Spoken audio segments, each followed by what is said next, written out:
ขาปะตังสมาธิยามิมุสาวาทาเวรมณีสิกขาปะทังสมาธิยามิสุราเมรยะมัชฌะปมาทัฏฐานาเวรมณีสิกขาปะตังสมาธิยามิ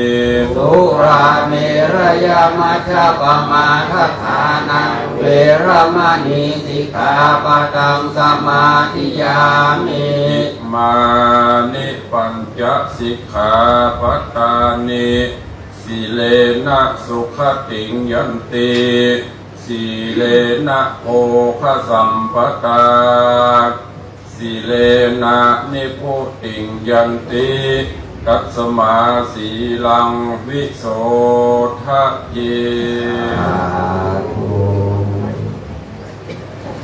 เดินออกกำลังเมื่อเอาได้ชุดเตรียมบูชาธรรมเตรียมสองธรรมเตรียมบูชาธรรมเพราะว่า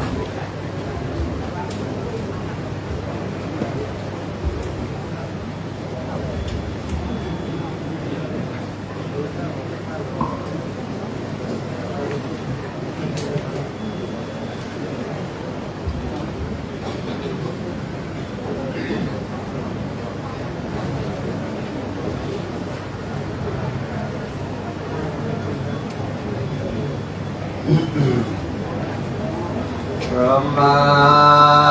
จาโลกาธิปติสามปฏิกัอัญชลีอันทิวรังอายาจทางกันตินาชาตาปาราชกชาติกาเทเสตุธรรมังอนุกัมปิมังประชังอาราธนังกาโลมา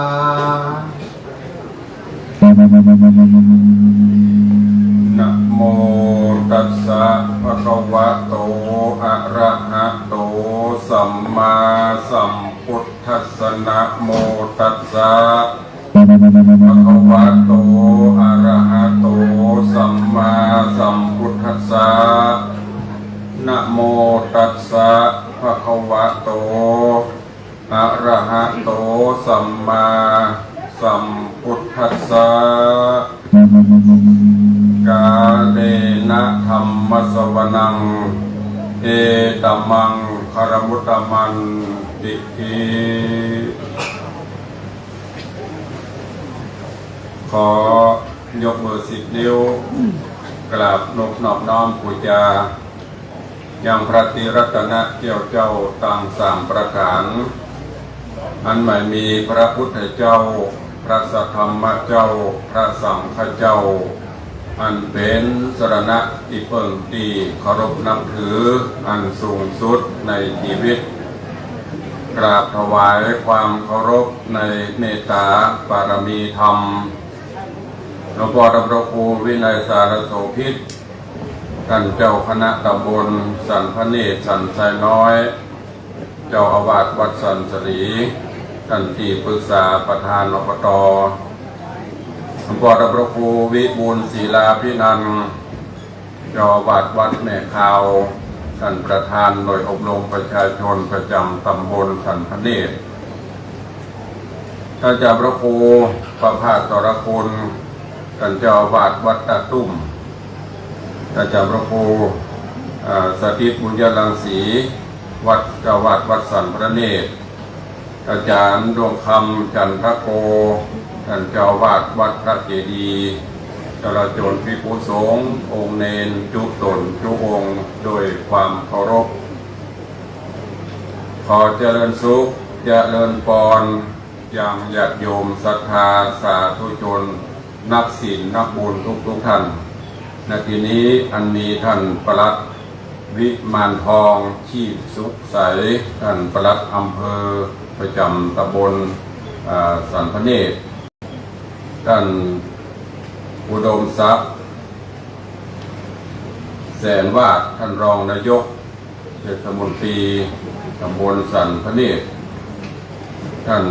ชัดชัยวิสารกิตรัตน์ท่านกำนันตำบลสันพเนตรแล้วก็พ่อออกแม่ออกศรัทธาพ่อขาวแม่ขาวทุกท่านตัวเองโอกาสบัดนี้กล่าวกับผมอาตมาภาพขอโอกาส กับครูบาอาจารย์และญาติโยมสาธุชนทั้งหลายเนอะเพื่อที่จะได้น้อมนำเอาพระธรรมเทศนามาเป็นธรรมะบรรณาการฝากฝังเป็นข้อคิดเตือนจิตเตือนใจกับกันทั้งหลายตั้งแต่เวลานี้เป็นต้นไปจนกว่าเหมาะสมเพิ่งควรแก่กาลเวลาเชิญทุกท่านนั่งตามสบายเนอะเอามือลงที่สำคัญเมตตางดใช้โทรศัพท์ประมาณ1 ชั่วโมงพอได้นั่งรับคุยต่างหลังคนนะระวังเนอะจะเป็นไก่เกิดจะนะจะเป็นไก่งดใช้1 ชั่วโมงพักผ่อนสมอง1 ชั่วโมงไม่รับทราบไม่รับรู้ก็ต้องปิ้งป้องถ้าได้ยินเสียงปิ้งป้องของใครมานะเดี๋ยวก็ได้พ่อครูปรับการเทศ 1,000 บาทเนอะอันนี้ครูเล่นมาได้ถ้าเป็นมาได้งดใจกรรมเนอะเขาคือเวลากับสมองคือเวลากับจิตใจของกรรมเบื้องต้นวันนี้โครงการที่เขาได้พบได้ปะกันทุกปีก็คือโครงการธรรมรสธรรมรัตน์ธรรมรสธรรมรัตน์ก็คือรสพระธรรมธรรมรัตน์ก็คือเพื่อนำไปปรับปรุงใจในการดำเนินชีวิตประจำวันซึ่งทางหน่วยอบรมประชาชนประจำตำบลสันพเนตรตำบลคณะสงฆ์อันนี้ก็ร่วมกัน2 ตำบลสันทรายน้อยสันพเนตรนะหลวงพ่อตำบลเดียวองค์เดียวแต่เงินเดือนก็ได้ตำบลเดียวนะเป็นกำนัน2 ตำบลนะเงินเดือนนักเนอะขอโทษคนว่าพี่ไปในสภาแล้วท่านประหลัดก็เขาเป็นดีม่วนนะคือเจ้าเงินเดือนให้ทำไมพระอยู่ฟรีกินฟรีไปฟรีถูกมาเจ้าฟรีป่อนะมันอดมาได้นะนั่นเรียกว่าของขึ้นนะท่านประหลัดแปลว่าจะมาอุ้ยยะเด้อมานี่กับคนครับไม่ใช่ขับฟรีหรอกน้ำมันก็กับไปเติมถ้าพวกกูประเทศสันตาจะถวายน้ำมันรถอีกเอาไปดีให้มันมาปลูนะอันนี้กูเบี่ยงบ่ายกูกระเดียวเขาจะม่วนกว่านี้แต่เย็นๆวันนี้อยู่ตรงไหนจุดเตียนเล่มนี้หมดพวกอยู่พี่กันเนี่ยถ้าเตียนเล่มนี้หมดกับพี่กันเนี่ยมาได้กับตุลุงในวังบอกมาโครงการธรรมรัตน์ธรรมรสท่านเจ้าหลวงพ่อท่านพระครูเจ้าหน้าตำบลเพื่อนกับปรึกษาหารือกับทางส่วนราชการประเด็นนี้ก็ต้องโมทนาสาธุนะโดยเฉพาะทางเทศบาลตำบลทุกตำบลตัวเองผมว่าตำบลนี้ได้กี่ล้านหมดเลยว่าประธานได้หัวแต่ตำบลประแดดไม่ได้อวดเนอะประแดดนี่จะจัดสรรงบประมาณครั้งนี้ปีนี้ก็ได้รับงบประมาณจัดสองที่ผู้เตือนี้ตำบลประแดดมี8 วัดไปทุกวัดมันเข้างานดีเยี่ยมลดลงจาก2 เตือเอาเปิดกับปิดเทศบาลกับอุดหนุนคือครั้งละ 50,000 บาทยังแพงหน่อยการทำก็ได้นับหน่อยวันนี้แสดงผมขอพิการแบงค์แดงก็ลืมเสียดประกับพูดนะก็แล้วแต่ละตำบลเนาะแล้วแต่ศักยภาพจะไปว่าเดี๋ยวนายกเดี๋ยวมาเดือดทุกเจ้านะมาอู้อย่างนั้นเดี๋ยวหลวงพ่อตำบลเดี๋ยวว่าหันหลังประเดี๋ยวก็ได้50,000กันนะครับ50,000ของเขาได้3 ปอนด์นะใช่แล้วแต่ศักยภาพของแต่ละตำบลงบประมาณแต่ละตำบลอันนี้ทำความเข้าใจออกตัวท่านนายกเนอะเขาจะไม่ได้โดนด่าแต่เดี๋ยวตอนหลังไม่ได้เตรียมผังการทำโอ้โหแต่ก็ฝากไว้เนอะทางท่านนายกโดยเฉพาะเป็นองค์กรที่ใกล้ชิดกับวัดวาอารามโดยเฉพาะ90%เนาะในตำบลสันทรายน้อยสันพเนตรเท่านี้เป็นพุทธศาสนิกชนท่านนายกก็เป็นพุทธจะได้ก็พยายามฝากไว้กับวัดวาอารามเราจะไปละเนอะพระพุทธศาสนาไม่ใช่ว่าผู้เจ้าอยู่นี่ตายไม่ได้เป็นตัวเองแบกไว้ยังวิหารก็ไม่ได้แบกเป็นตัวเอง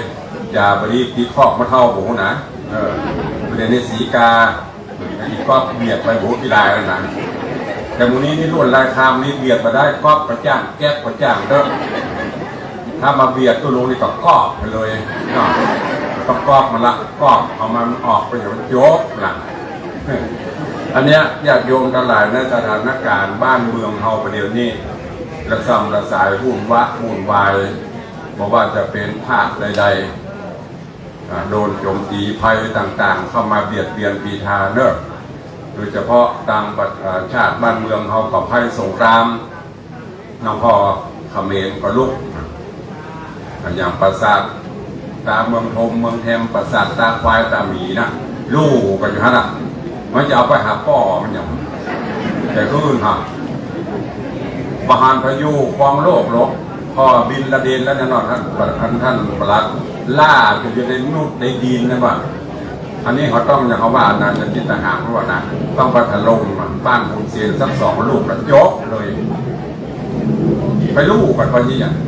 มหาพาเอาไปประเที่ยวนะทรัพย์คนละมีพายุถึงประทัดนับ100 ปียังมาถึง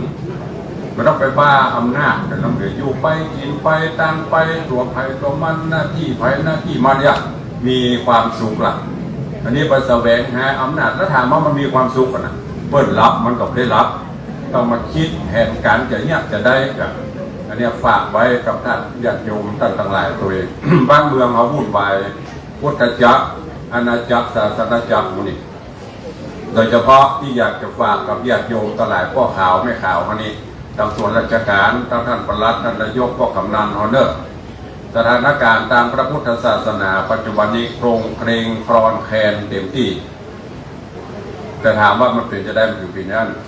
มันก็มีทุกหน่วยทุกส่วนทุกวงการทุกองค์กรบอกว่าจะเป็นตู้เจ้าว่าจะดีเหมือนกันหมดหรอกแล้วตู้เจ้าถามว่ามานี่มาจากไหนลูกพ่อเกี้ยวพ่อคำไม่มาเท่านั้นแหละลูกเป็นที่ยาฝากไว้วัด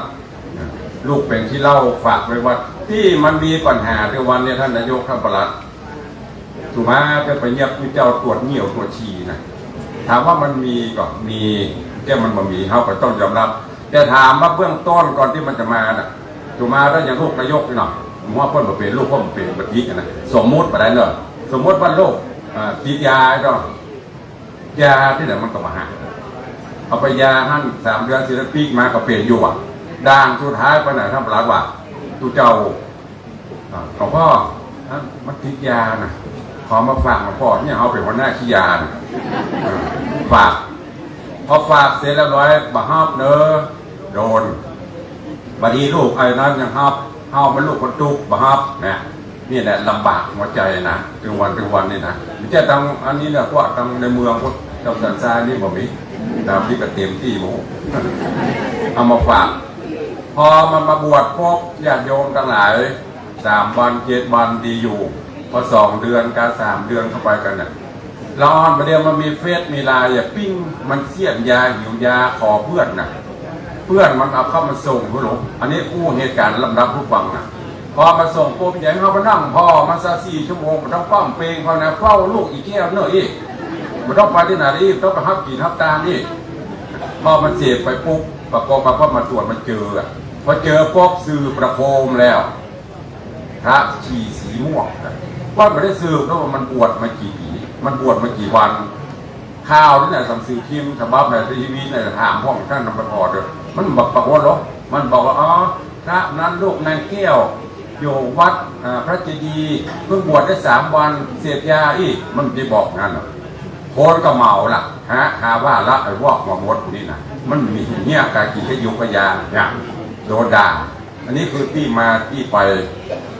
นะแถมประเดี๋ยวนี้ก็เหมือนกันถามว่าที่เดี๋ยวเราต้องซีเรียสเนอะธรรมะได้แน่วันนี้อารัมบทเหตุการณ์บ้านเมืองทุกฟังก่อนเย็นจะมาลงเกลือเลี่ยมจังท่านจะร้อนจะได้หูว่าวันนี้ตุลุงจะบอกอย่างนี้เพราะว่าครูบาอาจารย์คนกล้าบอกตุลุงนี้บอกไม่ได้เหตุการณ์บ้านเมืองปัจจุบันเนี่ยพระราชาคณะเจ้าคุณเจ้าคณะที่กำลังเป็นเรื่องเป็นราว10 กว่ารูปนะท่านทั้งหลายลองพอบางคนโอ้บวชไปดีตายยังมีราคะอยู่กามะตัณหาอยู่กาอันนี้ไม่ได้เข้าข้างหมู่เดียวกันนะเล่เททุบายญาติโยมทั้งหลายมันมีโมดเดียวอย่างที่ประวัติศรีกาก็ท่านทั้งหลายลองใช้วิจารณญาณพอดีรูปในโทรศัพท์มี 80,000 กว่าครบเอาอันนี้บอกเราไว้เขาคันลบกว้างแล้วเครื่องโทรศัพท์มาอื่นอันนี้ 80,000 กันนะแล้วเตรียมแล้วมีก็ครบกับเป็น30 อันนี้บอกว่าแบล็กเมย์เคยได้ยินหรอแบล็กเมย์แต่มันเชื่อพัฒนาเขาน่ะ แล้วที่สำคัญญาติโยมตลาดมีตู้เจ้าตัวหนึ่งที่ว่าเอาอะไรก็ไม่รู้ให้อาตมาฉันน้ำปนะฉันแล้วมันก็สลืมสลือเนี่ยพอสลืมสลือมันก็ถูมาเร็วหน่อยที่ตามที่วัดอูนะมันก็มีอารมณ์พอเหลือบไปปุ๊บซ่าฮัทอาตมาก็เลยซอยหมดแล้วจัดมันมีนะโยมจะไปว่าบ่มียาบริเวณถูมาได้ของห้องยาปลุกเซ็กปลุกอยู่นะเขาบอกโอ้ว่ามันมีก่อนบางคนก็กินเอามาถวายเนี่ยเขาเนี่ยเนนเอาน้ำมันเขาจะหูแล้วเนนอย่างใส่พื้นบุญตะกี้กับหัวไปบุกี้เกียวหัวชาน้ำตกอะไรอย่างนั้นกระเทียบกระจอกหัวเข้าไปที่เจ้ามันใจง่ายล่ะมันอย่างหัวมดตอนสุดท้ายเป็นภัยตัวบริเวณต้องแถมหน่อยเพราะถ้าจะมีเครื่องสแกนเนอะถวายหลวงพ่อวัดสันสีเวลาจะกินจะจันต้องเอาจับก่อนถ้ามาแดงมากไม่ห้ามฉันอันตรายจานเข้าไปมันก็มีผลจึงเกิดเหตุการณ์ต่างๆเกิดขึ้นประเดี๋ยวนี้ล่าสุดท่านประหลัดที่สพักหนึ่งประเอ่ยเนาะก็เดี๋ยวเขาจะโดนทำมั้งใครที่ติดตามข่าวสารจะรู้ว่าส้มลักฟ้าหรือว่าเดี๋ยวนี้ส้มเน่าทางอภิปรายตัดลดงบประมาณที่เราสลดใจพูดว่าไดอยู่บางไทยให้เขากราบพอไปต่างประเทศไปกราบอะไรก็ไม่รู้ก็มันอย่ามาง่าวใบง่าวมันเป็นพูดจะได้ของมันก็หุ้งนะสังเวชนียสถานนั้นลำดับทั้งหมดทั้งหมด4อย่างนะแต่มาบอกว่าไปกราบอะไรวะไปเรียกข้าบัตรโต๊ะหนีบกันหรอพอตัดหมดลูกเจ้าเลยอยู่เนี่ยเอาเข้าตรวจท่านตรวจนี่แหละบางคนก็เข้าทางอย่างสมน้ำแน่อยู่สบายบรรยากาศเอาว่าอาชีพคุณเจ้านี่สบายเมื่อเรามาบวชกันเนาะสัก7 วันเราจะได้หูว่าสบายพระไม่ต้องสิ้นเงินไม่ต้องจ่ายอันอย่างกระเสี่ยงมดกาน้ำกาไฟแปลงที่หานี่งบประมาณราชการมันมีต้องเที่ยวถามท่านประหลัดหรอกเนี่ยบัตรเท่าก็วิหารนะเตะอันเนี่ยโดมเนี่ยหัวเดินออกจากเป็นของเทศบาลนะถ้าเทศบาลแปลงนี่งบประมาณหลวงแต่ส่วนมากนี่งบศรัทธามาด้วยกระเป๋าศรัทธาบ้านเขามีงานการเต้นมีโอนการลำบากมาช่วยกันเนาะเป็นเจ้าภาพเต้นหลังก็ได้10,000กะเป็นเจ้าภาพหลังคา10,000-20,000ช่วยกันออกหรอกคือเป็นวัดเป็นบาร์เนี่ยมันเคยมีงบประมาณใดๆนะจะไปว่าวัดมีงบประมาณมาอุดหนุนคือวันนี้ท่านทุกเจ้าอย่างหลวงพ่อวัดตะตุ่มนะยูหนอปองหนอยูหนอยุบหมดเนี่ย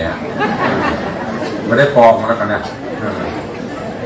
อันนี้มันไม่ได้ยุบได้ปองยุบเป็นเตื้อปองเป็นเตื้อนะน้องบอกออกซ้อยูก็ได้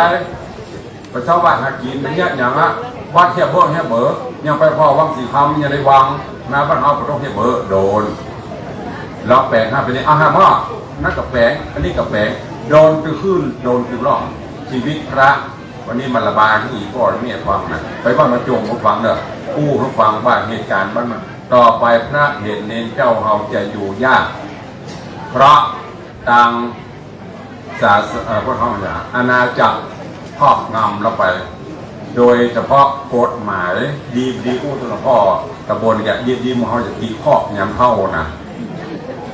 เจ้าอาวาสเป็นเจ้าพนักงานตามประมวลกฎหมายเขาเป็นเจ้าพนักงานนะท่านประหลัดเงินเดือนไปแสนวะนะก็เป็นเจ้าพนักงานนะท่านนายกบริหารเงินงบประมาณเป็นหมูกี่ล้านกับเจ้าพนักงานนะทุกเจ้าบอกได้บริหารเงินเป็นล้านแค่1,800บาทกับเจ้าพนักงานนะกฎหมายฉบับเดียวกันหมดนะเวลาพิจารณาเอาละมาตรา157ละเว้นการปฏิบัติหน้าที่พี่หลอกเนาะมันจะเอาอย่างกันนักกันนาคนหื้อกันเดือน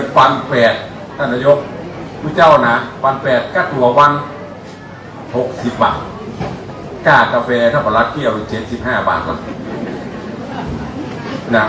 ตั้นทั้งหลายคือของดีจะไปตัวพวกเนอที่อู้เขาฟังนี่นะได้ยินสื่อเสพสื่อขอให้ใช้วิจารณญาณพินิจวิเคราะห์เอายิ่งประเดี๋ยวถ้ายิ่ง AI แม่เป็นเจ้าเผยมันใส่ได้หมดอันพ่อแม่เผยสื่อสารต่างๆนะโดยเฉพาะคนเฒ่าเนอะเป็นห่วงจะไปตัวกระแส เสพข่าวเสพได้รู้ได้ แต่ให้ใช้วิจารณญาณเดี๋ยวจะไปป้ากันมาจังตู้เจ้าวัดก็เข้ากันจะจังเห็นว่าบริกี่เข้าแล้วกันนะพิจารณาว่าดีอยู่ด้วยกันมักหนักแน่นในพระธรรมคำสอนขององค์พระผู้มีพระภาคเจ้าพระเจ้าได้จัดไว้ว่าอะไรจะเกิดมันก็เกิดสิ่งที่มันแล้วนะเป็นกรรมของเพิ่นตู้เจ้าพระนามเดี๋ยวถึงแม้จะเป็นเจ้าคุณมูลนายก็กรรมมาถึงมัจจุราชมาเติมตานนะคนวันน่ะหนีประพ้นสุดท้ายก็ต้องไปโจรกรรมของคนไปที่อยู่ก็อยู่กันไปจะให้ไปอยู่ถึง100 ปีกำลังใจถึงวันนี้เอาแต่ซื่อๆเนอะพระเจ้าพระสงฆ์ของนางลดหน่อยถอยลงไปบอกให้มีกำลังใจพัฒนาอยู่ละแต่ดีที่อีพ่อยแม่ญาติโยมศรัทธาคนนี้ยังเป็นกำลังใจอยู่ส่งเข้าจังหันส่งเข้าบาตรกินอยู่บางที่อย่างที่หันข้าวทุกเจ้าไปบิณฑบาต ป่าคนว่าเพราะขี่รถเครื่องไปไล่ตัวด่าธรรมดาผู้ลุงในวังมันจะบอกมอกเลยของน้องมันจะมอกใดลำเหลือคือกระละก็ออกนั่นน่ะเนี่ยบางอย่างจะไปตัวกระแสลงไปใช้วิจารณญาณตายกับมาพ้นวัดอยู่กับพ้นวัดเนี่ยอยู่ตัวกันไปเถอะหน้าที่ใครหน้าที่มันอย่างที่บอกไปเมื่อกี้หน้าที่ทางวัดผู้เจ้าผู้กระสั่งสอนอบรมพัฒนาไปหน้าที่ทางบ้านอย่างทางท่านนายกก็พัฒนาไปน้ำไหลไฟสว่างทางโศกตามที่พูดไว้ทางท่านปลัดท่านนายอำเภอผู้ว่าผู้สำนักทั้งส่วนราชการคลองไผ่ของมันดีอยู่ละมันต้องไปก้าวไปกล้ากันที่สำคัญจะไปละไปลืมหลักธรรมคำสอนนั่นแหละจึงมีโครงการธรรมรัตน์ธรรมรสเกิดขึ้นโครงการธรรมะสัญจรเกิดขึ้นโครงการรถด่วนขบวนพิเศษอย่างนี้ในช่วงการประสานเพื่อให้อีกก้อยไม่เขาได้หูสถานการณ์บ้านเมืองเปลี่ยนไปเปลี่ยนมาจะได้กราฟแหมยางเรื่องนะอันที่มันบดีแชนะอีกก้อยแม่เฮ้ยเป็นห่วงคนเท่าเนี่ยนั่นที่เป็นผู้เจ้าหันผู้เจ้าเล่นขี่ไม้กวาดเล่นกับแชมือไม่ใช่แชไปพอนะแชให้ผู้เจ้าพอมันยังล้อเลียนกันตัวเองมันต้องไปแชวันนี้ที่คนกำลังถ่ายทอดไลฟ์สดเนี่ยแชไปเลยเนอะเอาไปทั่วโลกเลยแล้วก็เขาจัดรายการแม่พ่อเลยรายการผู้ลุงมาเจ้าหรือว่าบ่ายนะมันจะเขาบอกเมตตากดเชเนอะเขามาพอเขาหน่อยเชอย่าโหโคนเข้าพอสัก30ประมาณนั้นลองเป็นบดีกับพระเจ้านั้นบดีโต้เรามันเชพรึบเดียวทั่วโลกขอเอาธรรมะฝากฝังกับทุกท่านที่มีธรรมะในจิตในใจแยกแยะรู้จักผิดชอบชั่วดีจะไปตัวเองกระแสลำไปเนอะเพราะนั้นวันนี้ก็ฝากจะเอาเรื่องราวธรรมะเล็กๆน้อยๆฝากฝังเพื่อกับญาติโยมต่างหลายว่าความสุขเกิดที่ไหนสุขกายสุขใจอันนี้เข้าหากะทิแล้วเนอะตะกี้นี่มันไปนี่อยู่อันลำมาโบดที่ฟังอยู่ต้องห่วงมาแล้วโงทางกับมาโลกทำมาเนี่ยมันปอขี่เขาแรงเหรอประเด็นแล้วเจ้ามันตอนนั้นขยันขี่เข้านั่งฟังไปด้วยอาหารกำลังทยอยมาอยู่ญาติโยมทั้งหลายวันนี้จะนำเอาธรรมะอุบายวิธีที่จะคือที่พ่อที่แม่เอานำไปปฏิบัติเพื่อความสุขในชีวิตของเราบรรณบรรณา4-5 ประการด้วยกันเนอะจดจำเอาเนี่ยสิ่งดีๆละเข้าหากะทิแล้วเนอะเข้าหาหัวใจแล้วนะความญาติโยมเขาที่จะมีความสุขท่านสามารถนำเอาหลักธรรมไปปฏิบัติได้มีอยู่5 ประการไม่ใช่ปัญหาตะกี้เนี่ยตะแคงใส่ไปได้เดี๋ยวนะ5 ประการนี้เฉพาะ1รู้จักพอถ้ากับเมืองเขาก็คือรู้จักพอรู้จักพอรู้จักพอ2รู้จักคือหรือรู้จักให้ประการที่3รู้จักทำใจประการที่4รู้จักปล่อยวางประการที่5หันทุกอย่างเป็นธรรมดา5 ข้อเนี่ยไปปฏิบัติได้มีความสุขถึงกายสุขถึงใจหูจักปอก็หมายถึงว่าเมื่อหูจักปอตั้งแต่เริ่มคำว่าพอใจหรือพอใจในสิ่งที่ตนได้เพิ่งใจในสิ่งยินดีในสิ่งที่ตนได้พอใจในสิ่งที่ตนมีไม่ได้หมายถึงว่ากูทุกข์นี่กูพอละอีกไม่ใช่นะมีอันใดกับพอใจมาละ บ่ต้องไปอิจฉาตาฮอนเปิ้นหันเปิ้นรวยก็ด้วยบุญวาสนาของเปิ้นหันเปิ้นมีก็ด้วยบุญวาสนาของเปิ้นเอาได้แค่นี้ก็พอใจแค่เนี้ยอยู่ไปตามของเฮาอยู่ไปตามน้ำทำไปตามตัวน้ำเพียงใดดอกบัวเพียงอันก็ได้ไปไฟฟ้าไฟขวาจะต้องไปแต่ไม่ได้หมายว่าฟ้าอยู่เนี้ยนี่อย่างละเอียดน่ะทำไปอยู่ไปได้แต่ใดพอใจในสิ่งที่เขาได้มานั้นน่ะอยู่ไปกี่ไปแจ้งหันคนร่ำคนรวยคนรวยคนหรือว่าก็ไปอิจฉาตาฮอนคนอิจฉาคนปอไปเล่าก่อนมาคนมันรวยกันก็ขายหน้าประหยัดอ่ะพอเอาคนพูดไปพวกคนก็จะขายอะไรเป็นเรื่องของเปิดนะเนาะคำว่าขี่รถมาเพราะถ้าอวดมันน่ะมันกู้ของคนมาอย่างเดือนละ10,000กันนะกับคนมีปัญญาส่งกับป่วยคนไปอันนี้ประการที่1หูจักปอ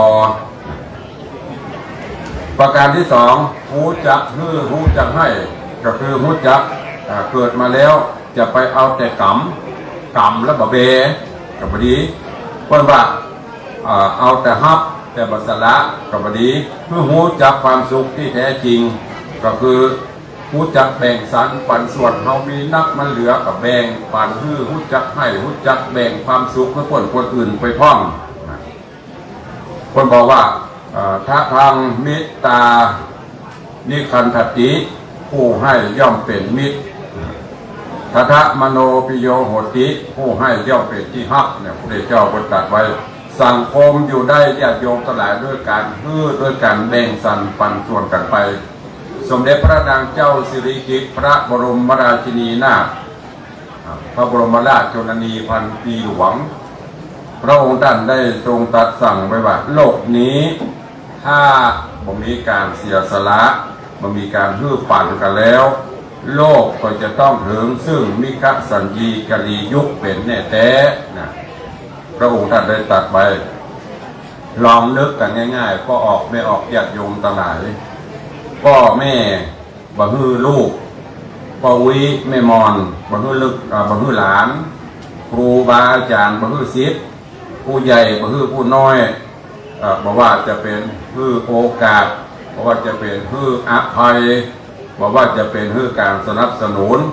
เนี่ยก็บ่มีภัยที่จะสามารถเจริญรุ่งเรืองได้ถึงวันนี้เขามีการฮื้อการให้ฮื้ออภัยซึ่งกันและกัน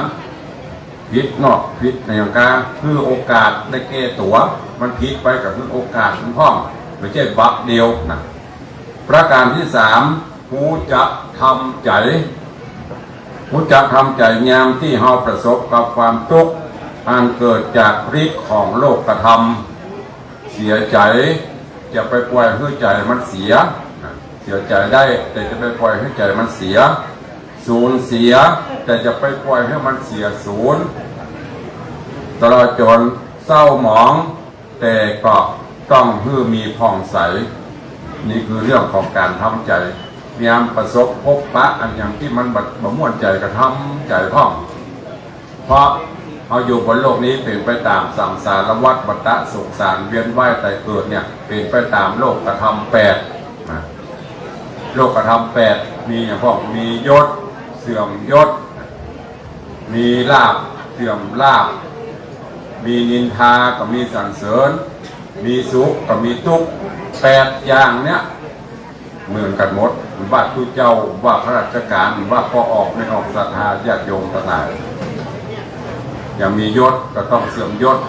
อย่างท่านปลัดเช่นนี้เป็นปลัดอย่างน้อยก็คือเป็นนายอำเภอกาเป็นปลัดจังหวัดกาเป็นเจ้าผู้ว่าการจังหวัดหรือที่ปดีเป็นอย่างคือ60ป๊กหมดทันทีนะมันก็หมดไปคนใหม่ก็ขึ้นมาแทนเป็นท่านนายกเป็นผู้บริหารทางเทศบาลก็4 ปีสร้างคุณงามความดีผลงานปรากฏเด่นชัดก็อยู่ต่อไปถ้าคนอื่นพ้นมาผลงานก็ดีชัดเขาก็ลบเพื่อนเนี่ยมันเป็นธรรมดานะเพราะว่ามียศเสื่อมยศมีลาภเสื่อมลาภนิ่มจะเหมือนลาภที่ควายนะเรียกว่าลาภควายคือวันตัวนั่นเองนะลาภยศแต่ละเตือนเจริญสุขมันนี่มันเป็นของธรรมดานินทาบางวันเขาก็ได้ยินทุกซิบนินทาบางวันก็สรรเสริญเยินยอมีภัยมานั่งเล่าขวัญเขาเต้าตายนะมีใครมาอวดเขาเต้าตายนะมันจะสลับกันไปเลยนะ ทำดีก็ได้รับการสรรเสริญทำบดีก็ยุกเหมือนอย่างที่อู้ตัวหลวงพ่อเนี่ยเป็นผู้เจ้าพระเนรเสมยิ่งถ้าไปขายครัวนี่มีแต่อยู่ตัวกับผู้ตื่นท่านประหลัดเป็นผู้เจ้านะผู้ตื่นอย่างไรรับไปขายครัวนี่ถ้าขายม่วนก็อยู่ตัวขายของม่วนผู้ตื่นมากระโจมเพราะนั้นก็เพราะว่าความสุขหรือว่าโลกธรรมแปดที่มันมีขึ้นประการต่อมาหูจับปล่อยวางต้องไปสนใจมันนะเขาอยู่ในเต็นท์แล้วมันจะประโต๊ะโหดนะแต่เย็นๆจะเรียนจบละแต่เราได้4 ข้อวันนี้ความเมินถ้าค่อยหัวกันถ้าความเมินเนี่ยเรียนลงจะเพิ่งแล้วนะแต่เราจะจบละถ้าบอกฟังก็จะเอาเมินจะแกล้งมันนะบอกว่าของว่าเอา6 โมงก็พี่บอกพี่ก็ได้เนาะนอนเนี้ยนอนวัดเนาะวันนี้วันศีลหูจักปล่อยวางก็คือหูจักสละดำกำโบราณประวัติไกลยังหูจักสละขนคนกับหูจักสละผ้านกเขาจะไปเป็นนกเขาแล้วไปจะไปเลี้ยงนกเขานักแล้วไปเดี๋ยวพวกมาเลี้ยงอะไรเนอะอยู่ในความเงินความคำกับตะปูโตคำเสียงแห่น่ะเลี้ยงนกเขานักละบันท้องของกู้เป็นอย่างของกู้เห็นหมดอ่ะนั่นพอดีปล่อยเลยพ่อต้องเลี้ยงนกเอี้ยงพอเลี้ยงลำใหญ่เน่านะปีนี้นะกิโลเนี่ย3 บาท 2 บาทนั่นดีเนี่ยปล่อยวางเห็นพ่อเนอะหลวงพ่อชาเพิ่นได้กล่าวไว้ว่าเฮามีทุกข์เพราะว่าเฮาหลงเข้าไปยึดติดเข้าไปถือยิ่งเฮายึดถือนักเฮาก็ทุกข์นักเนอะทุกข์มีเพราะยึดทุกข์ยืดเพราะอยากทุกข์มากเพราะปล่อยทุกข์น้อยเพราะยศทุกข์ลดเพราะปล่อยเนี่ยรู้จักโคตรโป่งปล่อยวางแล้วก็เอาธรรมะหลักธรรมคำสอนขององค์พระสัมมาสัมพุทธเจ้ามาประพฤติปฏิบัติจะไปละศีล5 ข้อที่เอาเข้าไปตะเกียบเป็นข้อวัดปฏิบัติที่ดีเยี่ยมธรรมรัตน์ธรรมรสก็คืออยากถือเอาธรรมะฝากผู้ญาติโยมศรัทธา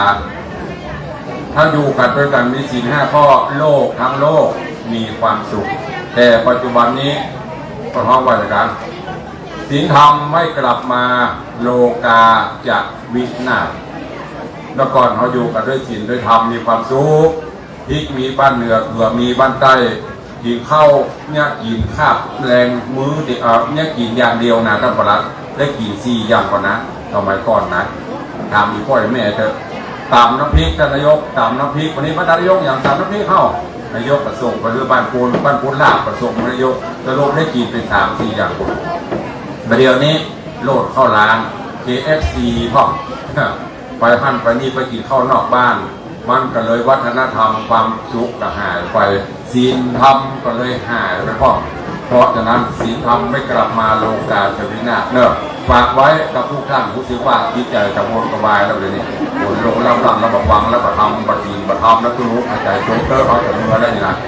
คำว่าความเหมาะความควรแก่การเวลาเรียนลงมาเพิ่งเล่มพอดีเนาะวันนี้ตุลุงได้นั่งตั้งหัวข้อว่ากาเลนะธรรมสวนังเอตัมมังคลมุตตมังแปลว่าการฟังธรรมตามการเวลา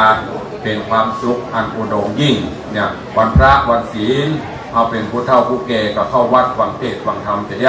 ก็จะนำมาซึ่งความสุขถามว่ามาวันนี้ได้อย่างห้องอย่างน้อยก็ได้ละ6 ตามตั้งละอิ่มนี่ไปนี่ต้องได้เงียบละยกบางพอถ้ามันเหลือก็ห่อตัวเองเนี่ยนี่นุ่มทุกเท้าห่อมากกับมันเอาเอาเตอะเป็นอย่างนั้นแต่ถ้ามันยังมาคอเที่ยวความไปเที่ยวเนี่ยได้ความสุขได้ขึ้นร่องนะเพราะนั้นก็ฝากไบเนอร์กับญาติโยมสาธุชนเจ้าข้าทั้งหลายมาวันนี้มาได้นักมาได้น้อยได้มาพบมาปะมาอู้มาจานี่เป็นเบื้องต้นแต่ถ้าอยู่บ้านไปได้เงาโกกเนี่ยเศร้าซอยเงาหงอยมาที่ลืมทุกไปนะเนี่ยคือสิ่งที่ท่านทั้งหลายได้และที่สำคัญได้ธรรมะหลักธรรมคำสอนที่อาตมาได้เอามาอู้มาเล่ามาบอกและก็ข่าวสารเหตุการณ์บ้านเมืองต่างๆที่กำลังเกิดขึ้นเนอะขอฝากเป็นข้อคิดเตือนจิตเตือนใจเป็นเกณฑ์ความรู้คือกับญาติโยมทั้งหลายได้นำไปคิดพิจารณานำไปใช้ในการดำเนินชีวิตประจำวันในการระบาดนี้ อาตมาภาพได้แสดงพระสัทธรรมเทศนา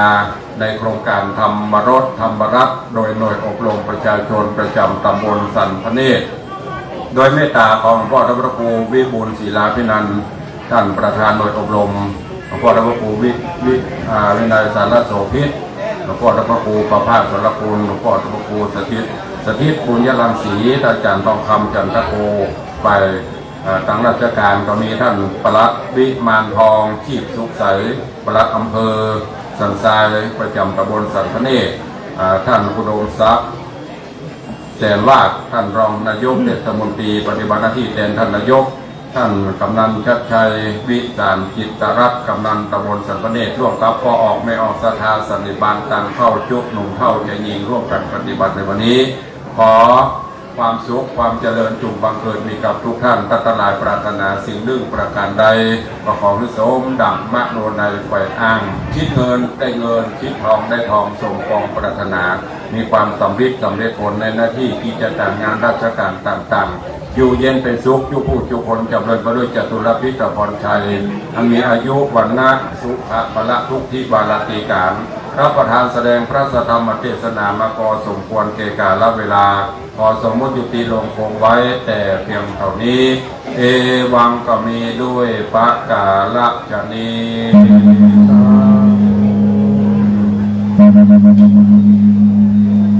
โยมพุทธบริษัททั้งหลายได้พากันแสดงพระธรรมเทศนาอันหนึ่งก้าคือชีวิตเรามีความทุกข์โดยการรู้จักพอรู้จักให้รู้จักทำใจรู้จักปล่อยวางมองทุกอย่างที่มันเป็นธรรมดาฉะนั้นชีวิตเราจะมีความทุกข์ได้เพราะอาศัยรักน้ำเป็นส่วนหนึ่งของนี้วันนี้กราบนิมนต์ท่านอาจารย์ดวงคำจันทโกเป็นตัวแทนของคณะสงฆ์และศรัทธาเป็นน้องทั้งหลายถวายพระเตรียมธรรมบูชากันเทศ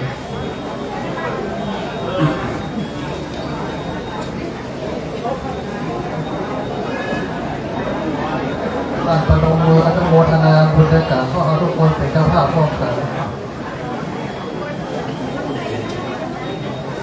ของนักของใดวันนี้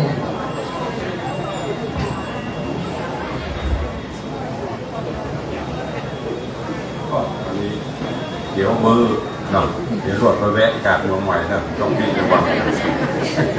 แต่ทุกอนุโมทนาเด้อมีน้ำยากระยาดน้ำเด้อตั้งจิตอธิษฐานอัปปอนพร้อมกันเด้อหัวใจของงานก็คือฟังเทศและอัปปอนยะหาวาริวหาปุลาปริปุเรนติสาครังเอวะเมวะอิโตทินังเปตานังอุปกปติอิชิตังปฏิตังตุมหังทิปเมวัสมิจตุสัพเพปุเรนตุสังกปาจันโทปนรโสยถามณิโชติระโสยะถาวิรุลหาพุทธศาสเนโรภาสุขิตาโหทะสหสัพเพหิยติภิสัพปีติโยวิวัจจันตุสัพพะโรโควินัสสันตุมาเตภวะตวนตรโยสุขีตีคายุโกภวะอภิวาทนะสีลิสะนิจังวุธาปจายิโนจัตตารโอธรรมาวัตันติอายุวันโนสุขังภาลัง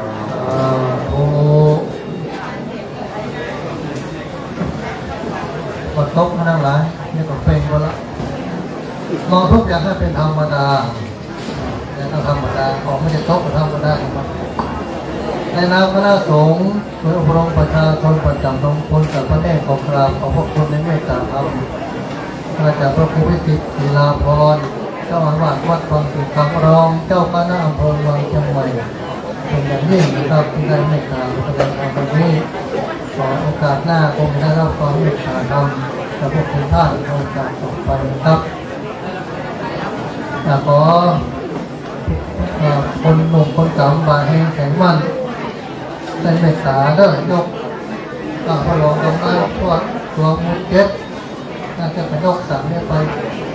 ใส่แล้วก็พ่อทำนักแกเด้อพวกคนเดียวไหวเด้อเอาคนหนุ่มเนี่ยไปพวกนั้นสองคนไปนะลองแห่งมั่น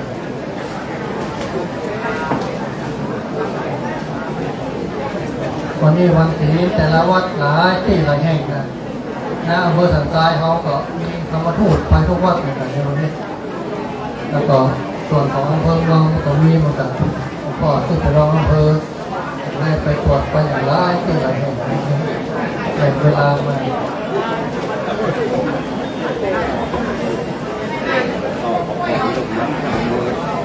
ใครจะไปร่วมบุญกับหลวงพ่อก็ได้เด้อกำลังสร้างกุฏิให้น่าจะเป็นพระหลวงระหว่างร่วมบุญที่วัดร่วมทำได้เด้อพระเจ้าประจัดรายการผู้เจ้าเทศทำในเฟซบุ๊กไลฟ์สดทุกวันเปิดขึ้นมาก็หาละวัดวังสิงห์คำเพื่อมาเดินถึงนะฮะ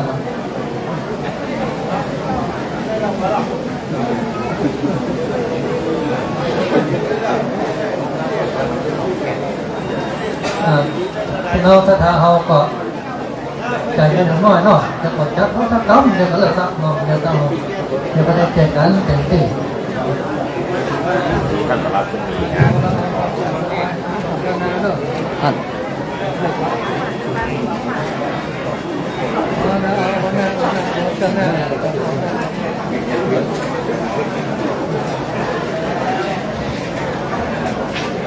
ท่านรองนายกตกลงกับมาผู้ใหญ่บ้านให้มีโอกาสมีส่วนร่วมถ้าตอบปัญหาห้องโดยหรอกนั่นเรื่องสิ่งน่าจะทักน่าจะทักไม่ได้ร่วมกันเนาะในบ้านเราเอาละเด้อให้ทั้งหลายแปลงใจเย็นจังมันกันเด้อ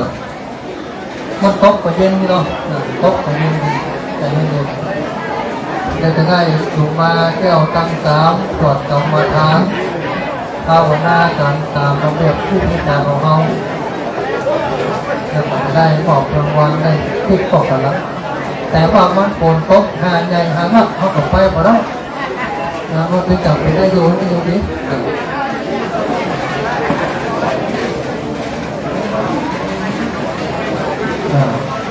อยากโยมที่กำลังดูในการไปทอดต้นของคณะสงฆ์สมบูรณ์กับพระเนตรเนี่ยตอนนี้ต่อมาถึงกับขั้นสุดท้ายแล้วเป็นการจะได้เวลากันวันนี้ศรัทธามาร่วมกันจำนวนนักพอสมควรซึ่งเราตรงคนคิดขอขอบคุณโดยนางพี่น้องโฮมตามทุกโรงทานตอนนี้ท่านได้มีน้ำกินน้ำใจมาร่วมกันบางทีก็ร่วมครับเจ้าหมู่กันคนเล็กคนน้อยตั้งเป็นอาหารการกินตั้งเป็นอย่างต่างๆมาร่วมกันเพื่อการนี้เนอะการนอนวัดวัดดาวนอนอยู่เบียร์เลยได้ดีอ่ะทุกอย่างคือคนมาวัดมาวาได้กินได้คนมีสิ่งที่ทำได้กินได้อย่างการกอบเกิดสมบูรณ์ที่ท่านทั้งหลายเด้อ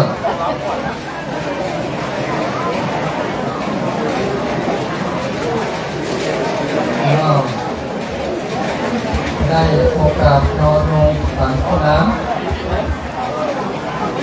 ประวันเราขนาดนี้แล้วรถแกงขันเจ้าขออนุญาตเด้ออัน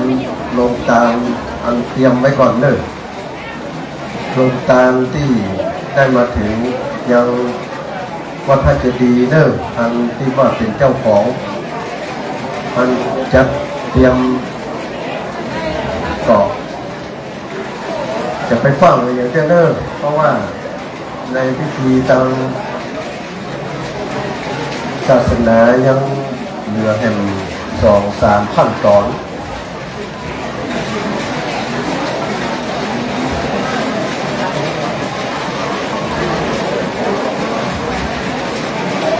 ฝนตกแล้วเด้อแล้วก็ต้องหาที่นั่งที่มันน้ำแบบกระเด็นเด้อกระเด็นจากอันไผ่ที่นั่งหิงอันนี้ก็เดี๋ยวก่อนจัดก่อนนั่งคือมันเพราะว่ามันก็จะใช้เวลาแห่งประมาณแห่งเป็นครึ่งชั่วโมงเหมือนกันเด้ออันก็คือพ่อแม่พี่น้องศรัทธาเด้อแต่งใจไม่ต้องจะไปอย่างเด้ออันไผ่ที่นั่งหิมรางน้ำแต่ว่า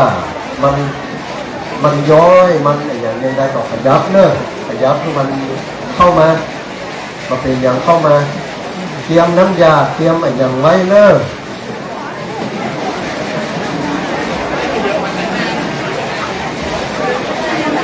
อย่างที่ตะเกียเนอะอันหลวงพ่อว่าบางถึงคำเพื่อเตะมันมีอยู่คำนึงว่าไอ้ยังมันจะเกิดมันก็ให้มันเกิด